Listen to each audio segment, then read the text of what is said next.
Welcome to the Encore Audio Archives YouTube channel. I'm Taper Dave, and this is my channel. I've uploaded hundreds of talks here that I've recorded at meetings in West LA, and I've also recorded conventions starting in 2013. I've got a bunch of those up. And Walt and Mary Murray, the original owners of Encore Audio Archives, started the company in the 80s, and Walt recorded Joe and Charlie's and a bunch of stuff down in Vista, California. My sobriety date is June 20th of 1994. I hope you find something you like, so please like and subscribe to my channel and comment down below. If you want to hear something that I don't have or that you don't see, I'll see that I get it. Anyways, take care and have a great day if you want to.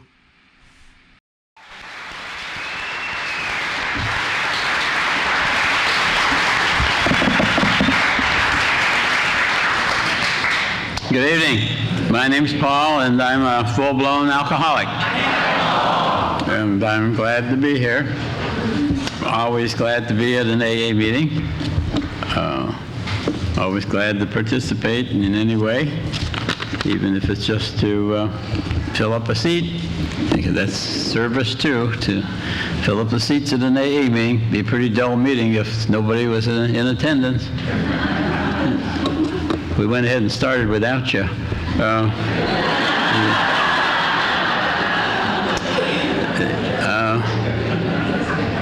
I want to congratulate Amora and all the birthday people. I love birthdays, especially my own. As a matter of fact, speaking of that, I'm going to celebrate my birthday. I'm going to have a birthday party. You're all invited to come on Sunday, August the 3rd. My birthday is the 31st of this month, and I'll be 30 years without a drink. And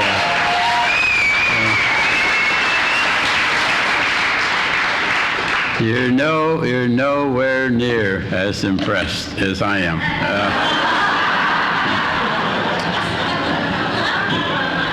30 years is the longest I've ever gone without a drink.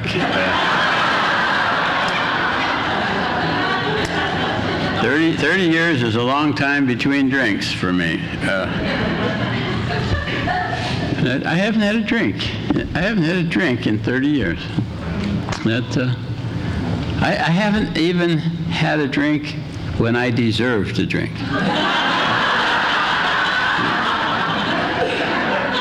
Haven't even had a drink when I wanted to drink.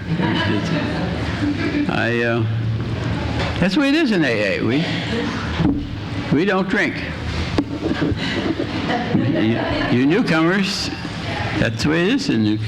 We don't drink, no matter what.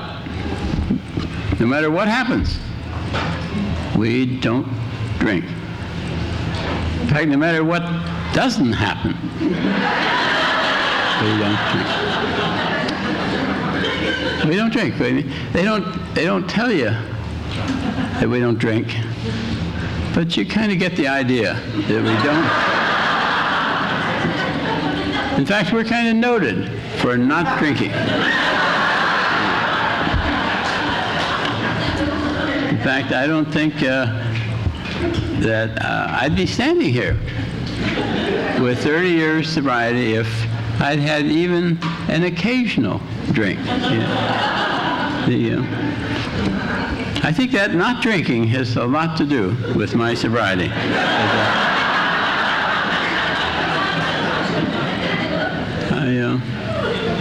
And I want to congratulate the CHIP people. And I didn't hear anything about court cards. You sign court cards at this meeting? Do you? It's not an AA involvement, but the reason I asked that is that I love to see the newcomers. I love to see the newcomers. But I like to welcome them. But the court cards, I was at a meeting in Riverside one night, and up there, when you're going to speak, you have to sit up at the head table, and they had a basket there that they had collected the court cards, and the meeting must have been close to a court or something. Boy, they had 20 court cards, and only one newcomer.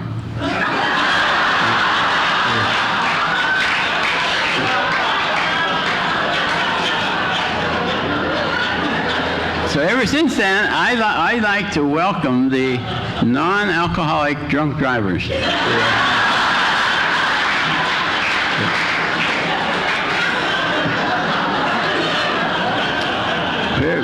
We're really glad you're here.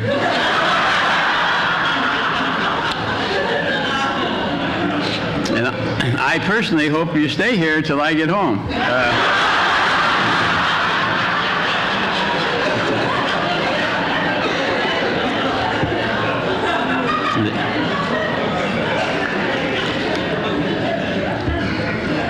I want to welcome the newcomers. We're glad you're here.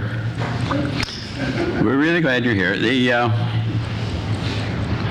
One of the co-founders of Alcoholics Anonymous, Bill W., said that carrying the message of Alcoholics Anonymous, which to me means that the message is that alcoholism is a disease, a medical problem, and that the AA way of life is a spiritual answer to that medical problem. And he said that carrying the message of Alcoholics Anonymous is our primary aim and the chief reason for our existence. I thought, my God, that's pretty strong words. He says, it's carrying the message of Alcoholics Anonymous is our primary aim and the chief reason for our existence.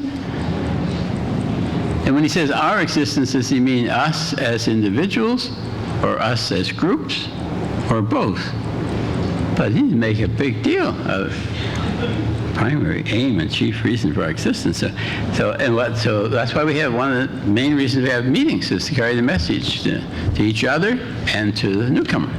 And it's a lot of fun to carry it to the newcomer and watch the changes that take place in the person's life and the light in their eyes and the changes that take place in their whole family when they come from living a life of the practicing alcoholic and become a recovering alcoholic.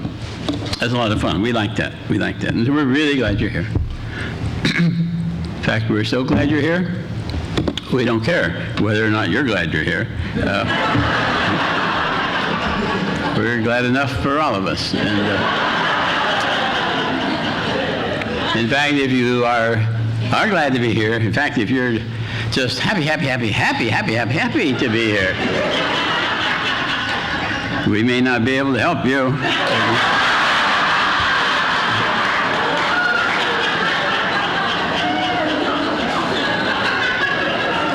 At least not until you get off of whatever you're on.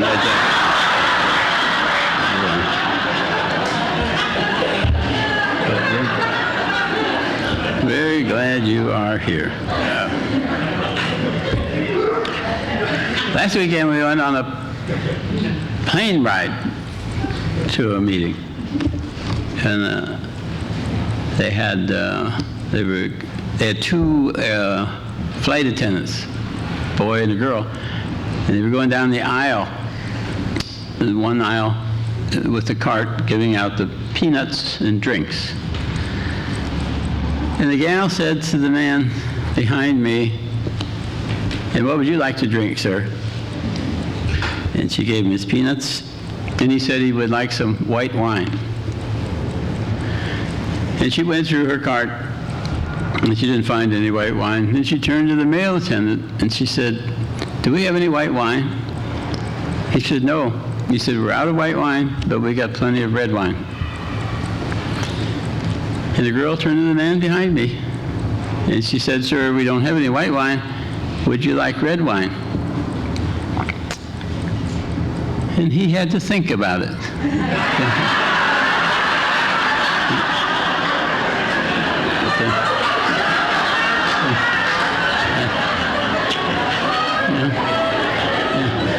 Until that moment, it had never occurred to me what a serious social blunder it would be to drink the wrong colored wine with airline peanuts.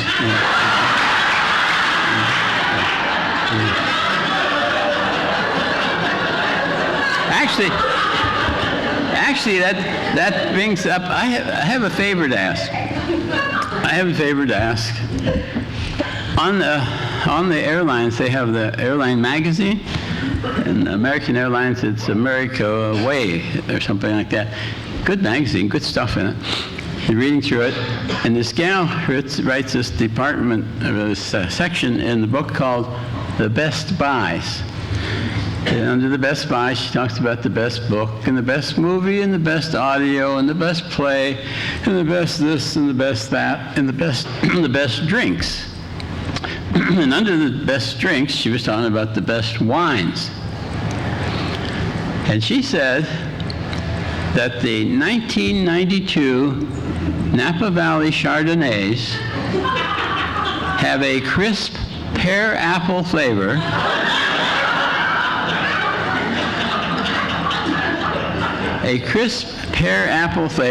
with a touch of clove at the end. Now, I would think in a group this size that there's somebody planning a slip.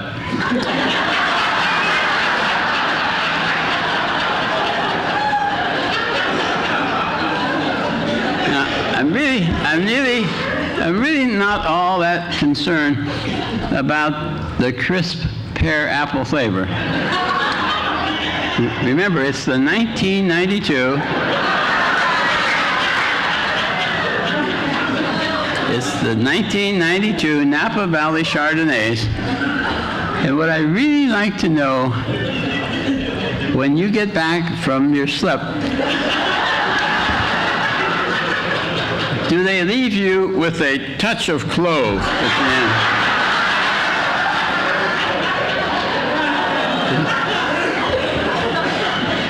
I've always considered myself a connoisseur of wine. If being a connoisseur means you know what you like. And Thunderbird never left me with a touch of clove at the end. Thunderbird was my favorite white wine. And Ripple was my favorite red wine. It's called identification. Yeah. So anyway, I used to drink. It got to be a bit of a problem at times. And I even did things to try to quit drinking. I haven't heard chapter 3 read recently, and I was happy to hear that again. It said one of the things was not having it in the house.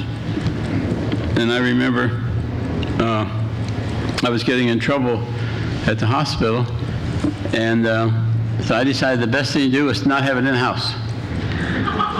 And I'm not a bar drinker, because at the bars, people count your drinks and they watch you and that stuff, and I didn't want that. I drank at home after I got Max to go to bed, and I could drink. And but I decided the only thing to do was get it out of the house. So I gave it. The only time I ever talked to anybody else about my drinking, I can think of, I put it all in boxes, and I took it across the street and gave it to my best friend. I didn't give it to him. I had him have him keep it for me, and I said, you keep this for me, and don't give it back to me under any circumstances until I ask for it.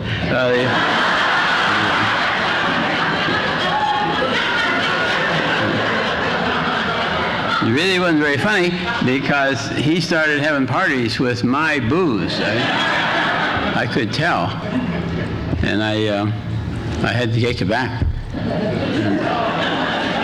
Then the only thing that left me with, the only solution to the problem then was I had to drink it up. And geez, I remember we had, what's that one in the real long, narrow bottle? The Al-Ano's. Must be some alcoholics, you know. Remember how difficult it was to drink that without, had to have a steady hand to do that. You know. But worse than that was the green creme de mint. Oh, that's green creme de mint in 7-Up. That's good stuff. I mean, In fact, I remember sitting at night after dinner and having a little after-dinner drink with my family. I thought that was classy to have a highball glass with 2 ice cubes filled with cream de mint. And in fact, the ice cubes didn't last long in a highball glass full of warm cream de mint. But I thought they clink in the glass. I thought that was kind of classy. The problem was that I drank so much green cream de mint that I gained weight. And I was vomiting green and having green bowel movements for a long period of time.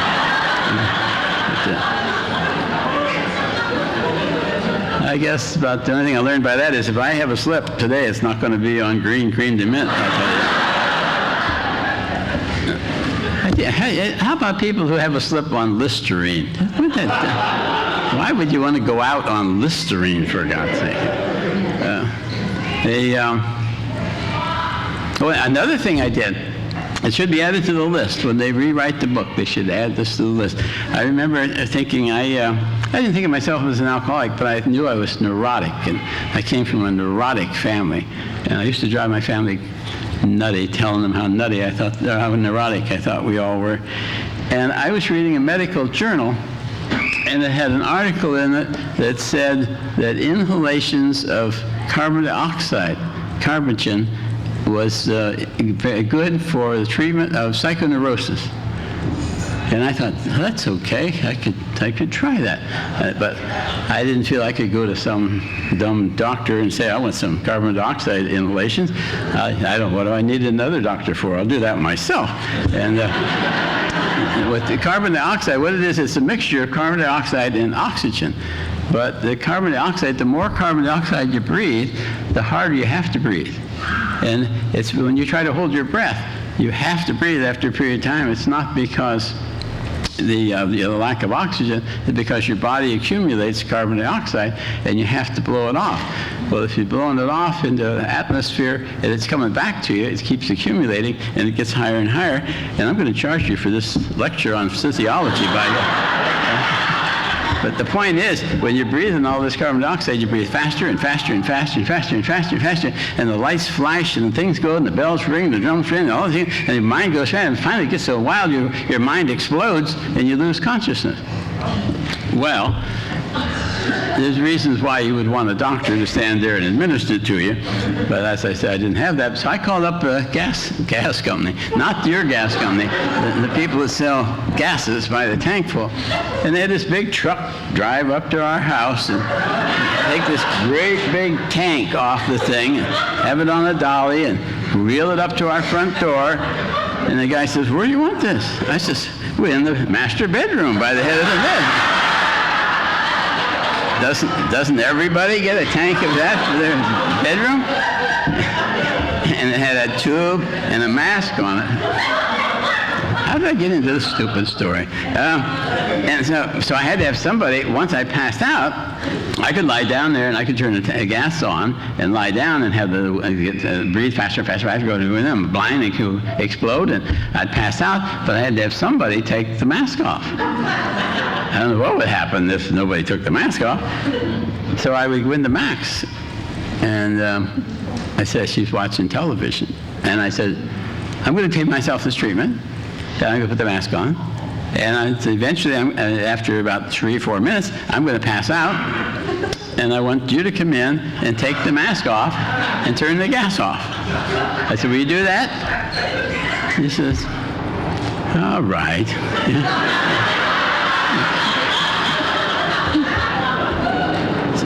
Anyhow, it didn't help my drinking at all, you know. I don't recommend it. And I must have been neurotic because I ended up in the nut ward. What happened was that I was losing weight. I was losing my mind. I had this sense of impending insanity. I had daily headaches. It was I thought I was going crazy. My health was deteriorating. I'd had convulsions a couple of times. I was under the care of the best neurologist in Orange County, and he was treating me with Dilantin and phenobarbital. He thought I had epilepsy. He hadn't thought to ask me if I drank. And I hadn't thought to tell him.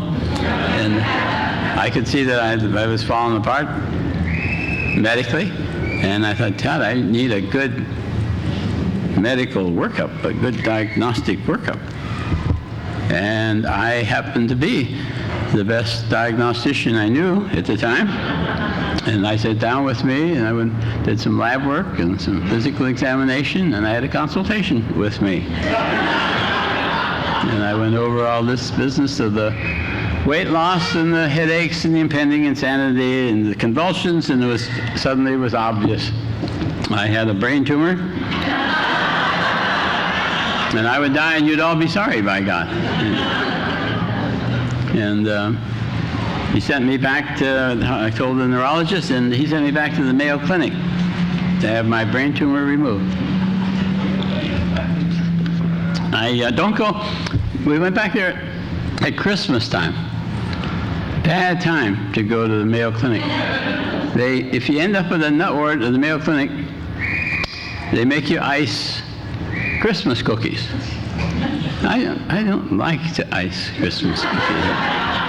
I remember the woman in white coming and taking me out of my cell and marching me down to the Christmas cookie icing party. And we'd steer my knife into the icing and we'd smash it onto a cookie. I don't know how many cookies we crumbled before I told her what she could do with her cookies. And I went back to the solitude of my cell, by God.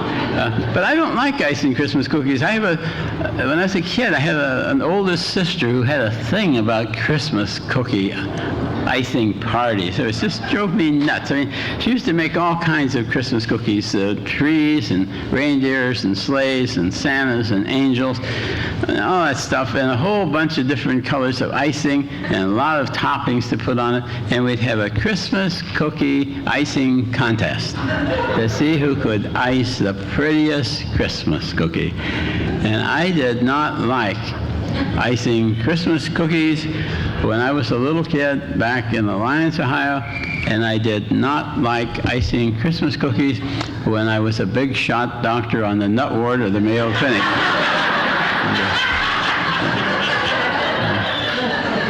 And I signed out of that dump. Went back to California to treat me with more respect. Called the neurologist, told him about the nut ward. He told Max they had me see a psychiatrist there. Went to see the psychiatrist there. He talked to me for 45 minutes, talked to Max for 10 minutes, and he locked me up in the local nut ward.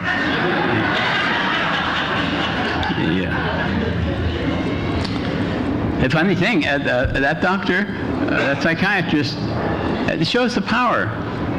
It's one more of thousands and thousands and thousands and thousands of examples of the power of this program. That psychiatrist is not an alcoholic. Dr. David Geddes in Santa Ana. The power of the program. Before he became a psychiatrist, somebody thought he would be a better psychiatrist if he went to 3 or 4 AA meetings while he was in training to become a psychiatrist. And he went to those meetings, and he was so impressed with what he saw at those meetings that now that's his favorite thing as a psychiatrist, to run around with his butterfly net and capture alcoholics and send them to AA. And he won't even see them for a year or two. And if they're still flaky enough, then he'll see them some more. But he says he will not try to do for them what AA can do better. But the thing one of the things that's interesting about that is that one year I was on a panel of physicians at an IDAA convention. Isn't that International Doctors in Alcoholics Anonymous? Isn't that a fancy title for a bunch of drunk doctors trying to stay sober? Yeah. And at this convention, there were 4 of us doctors on this panel, and of the 4 of us, 3 had been captured by this one psychiatrist. And the 4th one of us had been captured by one of the 3 of us. And at that particular time, all four of us were working full-time in the field of alcoholism and chemical dependency. There's no way of telling how many, many people have been helped by that one non-alcoholic psychiatrist. And of course, I just loved it in the nut ward of the hospital I was on the staff of. It was just terrific. One whole wall was glass windows, and we had to sit. On this side was the day room, where they kick you out of bed, make you go sit in the day room. And just on the other side of that glass wall was the main walk to the main entrance of the hospital. And I would sit there just waiting for my patients to walk down the aisle and look in the window and say, "Oh, hello, Dr. Paul. How are things in the nut ward?" You know.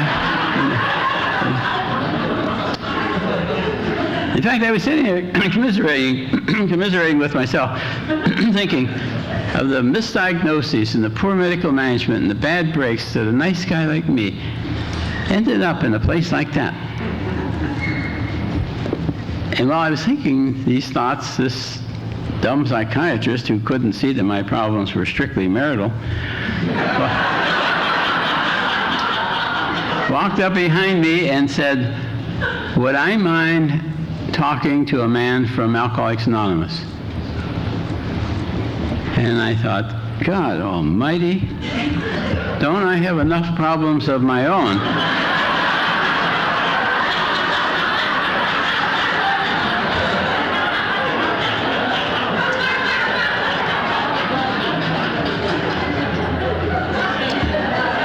Enough problems of my own without trying to help some drunk from AA.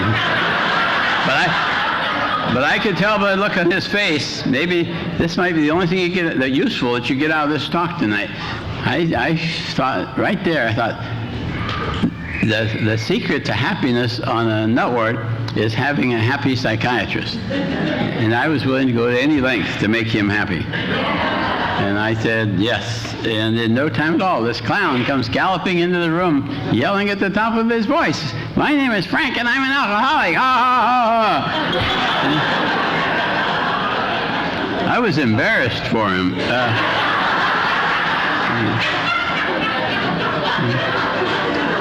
There he is meeting a perfect stranger, and the only thing he can think about telling about himself is that he's an alcoholic, for God's sake. And he's saying in such a loud voice, and he was talking to me about Alcoholics Anonymous and us drunks and our Alcoholics Anonymous meetings. And I think, my God, man, why don't you lower your voice? These people all think I'm a nut. Why don't we leave it at that? You know, and the story was interminable, loud and interminable. The only thing I remember about it was it ended up, he says, "Well, that's my story. I'm going to a meeting tonight. Would you like to go along?" And I said, "Hell no, I won't like it."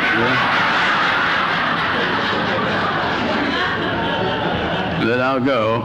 And because I knew he'd go back and squeal at that dumb psychiatrist. And we went to the meeting, and I don't remember the meeting.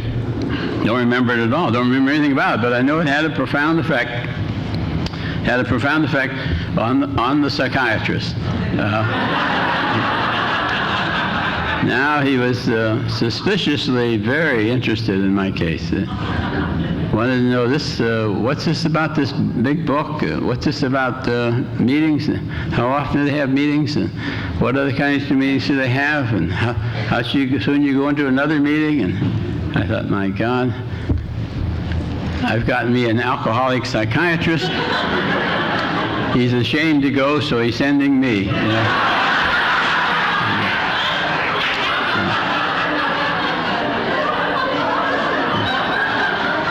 So I thought I better go to all the meetings I can, and get as many brownie points as fast as I can, so I can get out of this dump. And so Frank was very good. He took me every night, except one night he was going to have a date with his girlfriend, Carolyn. And I thought, well, that's a terrible way to run an organization. I reported him to the psychiatrist. Psychiatrist got some other alcoholic to take me on Friday. And eventually I got enough brownie points. I got discharged from the hospital. I had no intentions of going back. Why should I? I wasn't an alcoholic. Problem was that Max liked the meetings. Yourself. Probably those Al-Anons back there. In fact, once I found out she liked the meetings, if she didn't behave, I'd say, well, I'm not going to go to AA anymore. And I did that, I guess, once too often, and she did what she can't do. She couldn't drive the freeway. She wasn't really that good at driving. We lived in Anaheim, went to meetings in Laguna Beach, so we wouldn't run into anybody we knew. She couldn't drive that far, but she'd get in the car and she could drive down to Laguna Beach and go to the meetings by herself. I don't know if you ever tried that or not. Sitting at home on a Saturday night, drinking, while your non-alcoholic spouse is off laughing it up at an AA meeting. Yeah. I found it very boring. And had to go back to the AA meetings to find out what the alcoholics were laughing about. I found out they laugh at anything. Yeah.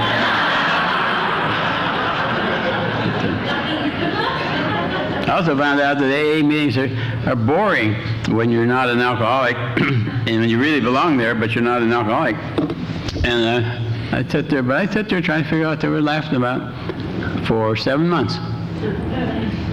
Went to meetings for 7 months. And then I went to one meeting too many. And one night I found myself laughing with them. And I haven't had a drink since. Yeah. And I think the laughter is a very spiritual part of the program. It is for me. In fact, I'm convinced that my higher power laughs every time he hears alcoholics laugh, even if he doesn't understand the joke. He just likes the laughter. And I kept coming to meetings. That's how I became an alcoholic.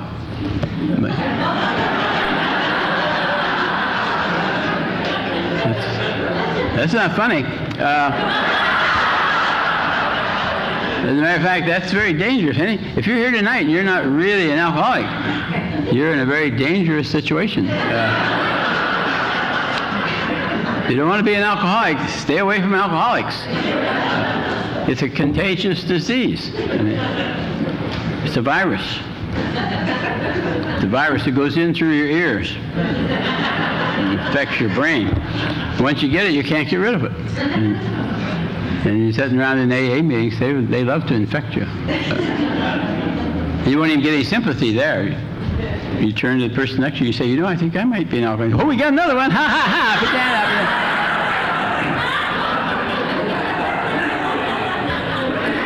up. They love to infect you. In fact, that's what happened to me. When I wasn't an alcoholic and kept coming to AA meetings, and I finally got the disease and became an alcoholic, but I was just barely alcoholic, just almost a non-alcoholic. But once I became an alcoholic, then I had to keep coming to meetings in order to stay sober. Because I'm going to be an alcoholic, I wanted to be a sober alcoholic, not a practicing alcoholic. I'd practiced and practiced and practiced and never learned to do it right. So I gave up practice, and now I wanted to be a sober alcoholic. And the problem with that was that by continuing to come to meetings in order to stay sober, I kept getting reinfected, so that over the years, I've gotten to be more and more and more. I'm much more alcoholic tonight than I was when I just first became alcoholic. It's when they say it's a progressive disease, they're not kidding. The nice part about that, though, is that it's also a progressive recovery. And the recovery's been getting better and better all the time. And I'm much more alcoholic. And I even developed a bit of a drug problem, but we don't talk about drugs at AA. Don't need to. There's plenty of other meetings where I can kind of do that. But I do want to give at least a slight honorable mention.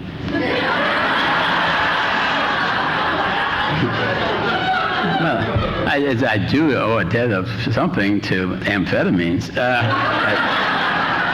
I don't know that I'd have had the stamina to have completed my pre-AA training period.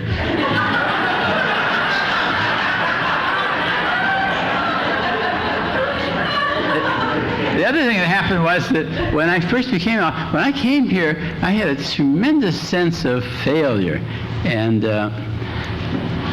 failure, that my life had been a failure, and that even though I was at the height of my medical career, I had this tremendous sense of failure. And here I am at the bottom of the social barrel in Alcoholics Anonymous.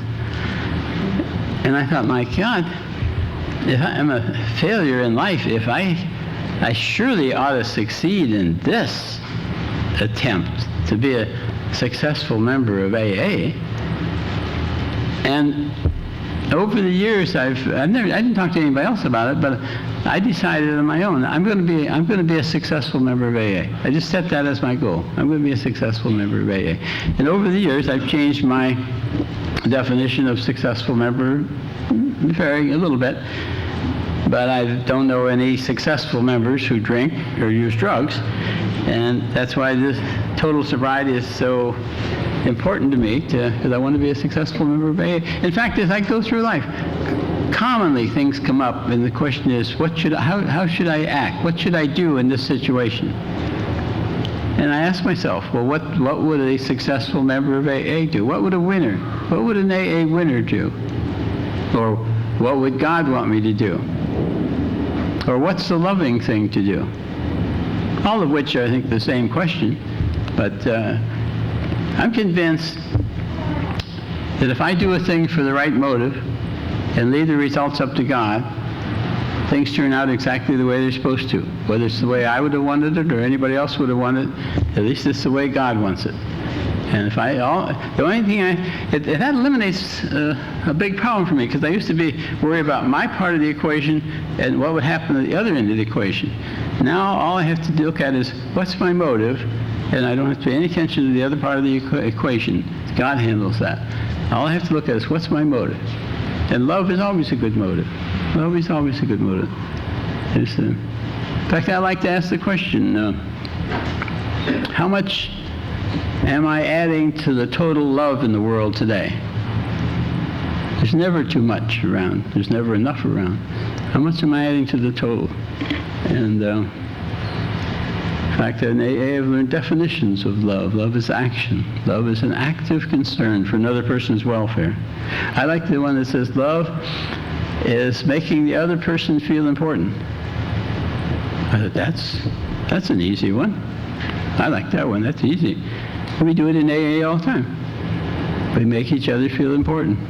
We treat each other as if we're important because we are important. We're so dependent on each other. And we make the newcomers feel important because we need them so badly. And by example, they start doing it to the people that follow them. I started doing that with Max. Oh, and speaking of Max, at the end of this year, Max and I will have been married 58 years. Yeah.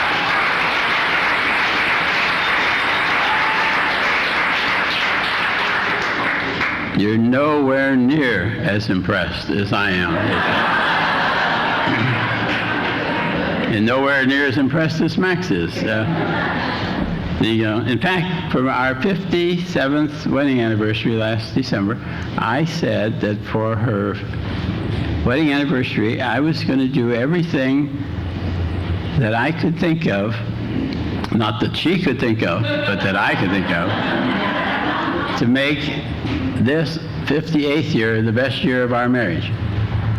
And every day since then, I reminded her how lucky she is.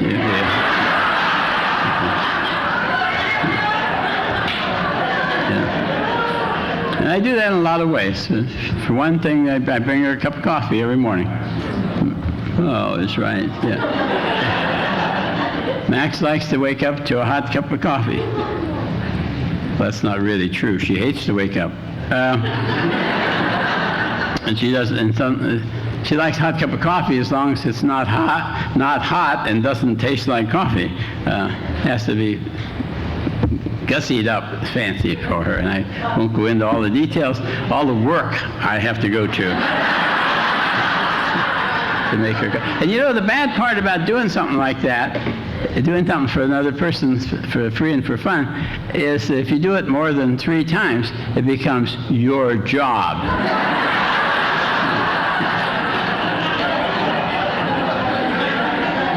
But I took the risk, and I did it anyway, and I accepted it as my job. But the thing is, the thing I found out that to be really true is you can't raise somebody else's self-esteem without also raising your own. You can't resent somebody else without becoming a resentful person. You can't love somebody else without being a more loving person. You get back what you give out. You get back what you give out. It's like the law of appreciation. Law of appreciation says that there's good and bad in everything, every person, place, thing, situation, combination thereof in this world. And if you look at the good, it gets gooder. And if you look at the bad, it gets badder. Our minds have, our thoughts have power, and the energy goes into whatever we think about. We have to be very careful what we think about. Why else is it that we go through a day and it's a lousy day, we go to an AA meeting, may not even be a good meeting, but we leave there, we feel better, because we're looking at the good instead of the bad. We're looking at the...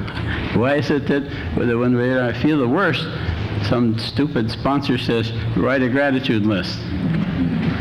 And we begrudgingly do it, and we feel a lot better.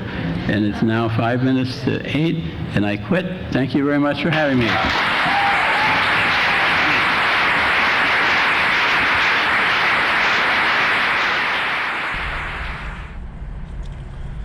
Okay, this is how I prepare my drone for launching.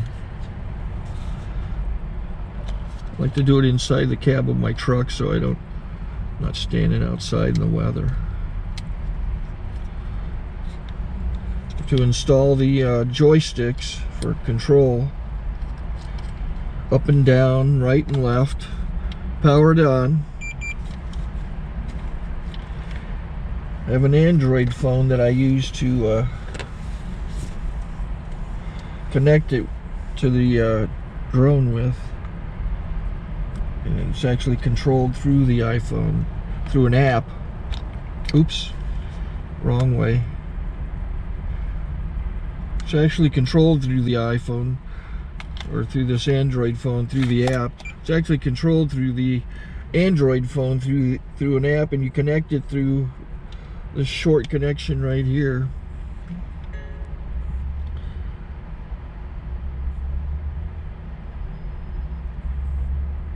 Remote control connected. Remote control's connected. So I pull out the drone. I have to extend the legs. Long legs extended first, then the short legs. Remove the gimbal protector. Set that aside, then power it on one short burst, then one long burst. I lay it down. So I have to go to calibrate. So the drone's not connected yet. It shows you here as this drone gets disconnected, even though the remote's powered on. So the drone has to establish it's connected. So I go into the app to calibration mode. First I'll calibrate the remote controller. Start calibration. Out, in, oop, out, in, up, down, and then this little wheel is to control the gimbal. So it's calibrated. Go to gimbal calibration, start calibration, and then it calibrates the gimbal. I don't know if that shows up. The gimbal's moving all over the place. Changes, you can see it on the video. And I'm calibrated to take off. It's acquired 7 satellites at the moment. There are 26 satellites up in the sky which it has to acquire before you can take off. So it's connected. It's got enough satellites. This is white. I can go to press this little arrow button, swipe right to take off, and it would start the motors if I slid this to the right, but I'll wait till I get outside. Don't want to do it inside.